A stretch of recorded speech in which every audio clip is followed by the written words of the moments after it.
3D modification. Are you serious?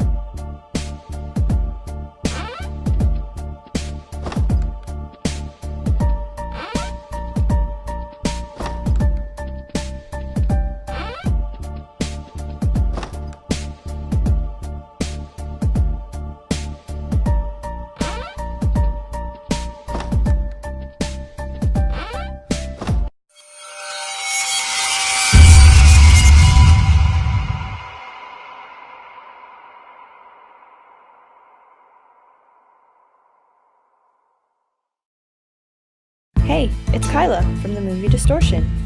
Guess what? Now there's Distortion, the game. Let me tell you a bit about it. Level design was the first major stage in our game design process. This stage involved strategically planning out all the possible paths of the player, as well as the positions of the doors, enemies, and other objects. Planning out the levels also included level progression.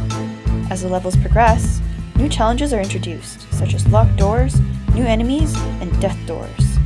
The levels are strategically planned out so they get progressively harder at a steady rate so the user continues to feel challenged and entertained. The last part of the level design was sketching out the background designs for each world for the 2D graphics team to use and create the final versions. World 1, which is located in the lab, has the same assets, designs, and textures of AP-234 and AP-236. For those of you who don't know, that's an Israeli pavilion. To demonstrate that look, the same door was modeled, and a picture of the door was used as the texture. All the computers and chalkboards were used as a reference for the props. To take the hallucinations to the next level, the Candyland was created. The background is the sky with rainbows. Beanstalks were created to give the level an interesting aspect, and all the candy was created too. In the movie, one of the hallucinations took place at the beach, which is why this level was created, to get the audience to relate to the movie. The level is filled with common items that would be found in a beach. Apart from the crabs that are attacking me, the look and feel is realistic, using real assets and platforms made from sand textures. In this level, death doors are introduced. The space level is an extreme hallucination. The level is filled with planets, spaceships, rockets, and aliens as the enemy. For this level, a modern high-tech door was created. The space theme is maintained through the platforms and textures. The final level is the carnival level. Originally, it was supposed to be a circus theme, but the carnival had more creative aspects. This level combines a normal carnival with an Alice in Wonderland feel, using distorted objects, like the houses, the gifts, and distorted figures. Though distorted, the world is balanced with realistic-looking props. Kyla, the main character, or me, is a simple 3D character with a big head and a small body. The clothes are the same from the Distortion movie. All the enemies were done in a cartoony style, like the clown, the crab, and the alien. The next step is rigging. Because two sets of models were created, high and low poly versions, each model had to be rigged twice. My character and the clown were given standard humanoid rigs with fully functioning foot, hand, and eye controls. The crab, alien, and blue hand only have skeletons to fit their mesh.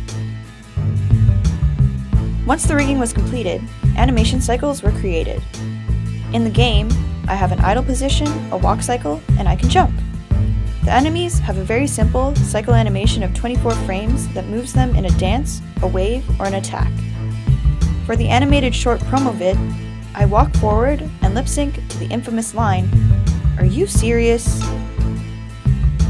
For the marketing portion, a promotional video was made showing how I became a 3D character. Several posters of the characters were printed out, as well as some character cards based on the popular franchise Pokemon. Lastly, a plushie doll of me was hand-sewn to further the transmedia. Now for the fun part, the programming. The game was built for the Windows Phone using Microsoft XNA and Silverlight. All 15 levels are derived from a base level class that handles platform detection, door transitions, collision detection, and all other level-specific functions. A player class handles the functions related to the main character, including navigation, jumping, and falling, and XAML pages handle the menu navigation.